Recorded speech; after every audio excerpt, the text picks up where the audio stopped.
Құрметті жерлестер, Шалқар ауданы бойынша 2025 жылы атқарылған жұмыстар мен 2026 жылға біздің атқаратын міндеттеріміз Қазақстан Республикасы президенті Қасым-Жомарт Кемелұлы Тоқаевтың стратегиялық тапсырмаларына және де айқындалатын басым бағыттарымен толық сәйкес жоспарланып, кезең-кезеңмен жүзеге асырылатын болады. Жоспарланған іс-шаралар сапалы орындау, белгіленген көрсеткіштерге қол жеткізу және өңірдің әлеуметтік экономикалық дамуының қамтамасыз ету басты назарда ұсталатын болады.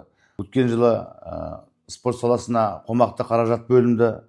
Бұл дегеніміз бір ауданға 3 миллиард 436 миллиард теңге бөлініп, Базой ауылынан спорт кешенінің құрылысына 455 миллион, ашып айтатын болсақ, Шілікті ауылынан 463 миллион теңгеге, Шалқар қаласынан жабық жүзу бассейні менен 661 миллион теңге бөлінді, және Цеханович атындағы балалар жасөспірімдер спорт мектебіне 1 миллиард 855 миллион теңге бөлініп, жалпы аудан бойынша 3 миллиард 436 миллион теңгеге спорт саласының құрылыс жұмыстары жүргізілді.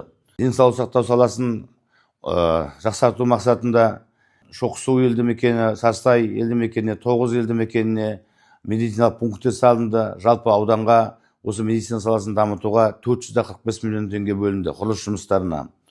Аудандық аурухананы көпсалалы аурухана қайта жарақтау мақсатында аурухана ғимаратына қосымша құрылыс салуға жобалық сметалық құжаттар дайындалып, сараптамадан өтті. Құрылыс жұмыстары басталуда. Жалпы бұған да бөлініп отқан 2026 жылға денсаулық сақтау саласына құрылыс жұмыстарына 1 миллиард 740 миллион теңге бөлініп отыр.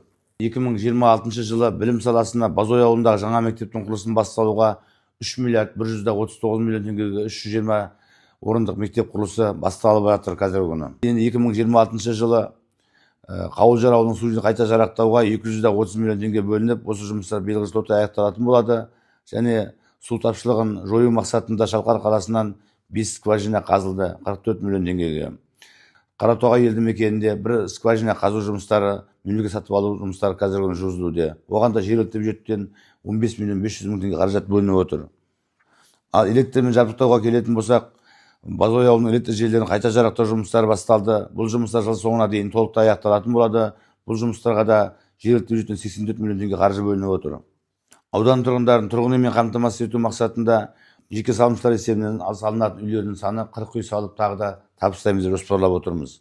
2026 жылға жергілікті бюджеттен Мөңкебей ауылын күрделі жөндеу өткізуге жолдарын 2 көшесіне, Қотатас ауылының 1 көшесіне 310 миллион теңге бөліп отырмыз. Шалқар қаласындағы Жұмағали көшесінің күрделі жөндеу жұмыстарына 139 миллион теңге бөлеміз. Сонымен қатар енді алдағы 2026 жылы Шалқар Қандыағаш Ырғыз автожолының Ізімбет пенен Ембір аралығының жолдары жөндеуден өтеді.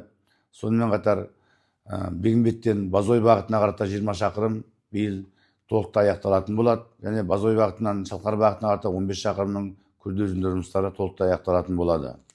26 жылы жоспарларымызға сәйкес Таза Қазақстан акциясы аясында Шалқар көлінің жағалауынан үлкен енді Шалқар қаласының тұрғындарына деп арнап жағалау бағын салып жатырмыз. Бұған да жергілікті бюджеттен 378 миллион теңге бөлінді. Сонымен қатар осы Шалқар қаласының жұмысшылар қалашығынан бұрынғы бауырластар зиратын қайта жарақтау өткізіп, бұнда да жөндеу жұмыстары жүргізілетін болады. Демалыс орындары ашылады. Бұған да жергілікті бюджеттен 86 миллион теңге қаражат бөлініп отыр. Аудан бойынша атқарылып жатқан жұмыстардың сапалы әрі уақытылы барлық жоспарланған іс-шаралардың белгіленген талаптарға сәйкес жүзеге асырылуы, жұмыстардың орындалу барысы туралы облыс әкімі Асхат Төлешовтің тұрақты бақылауында болады.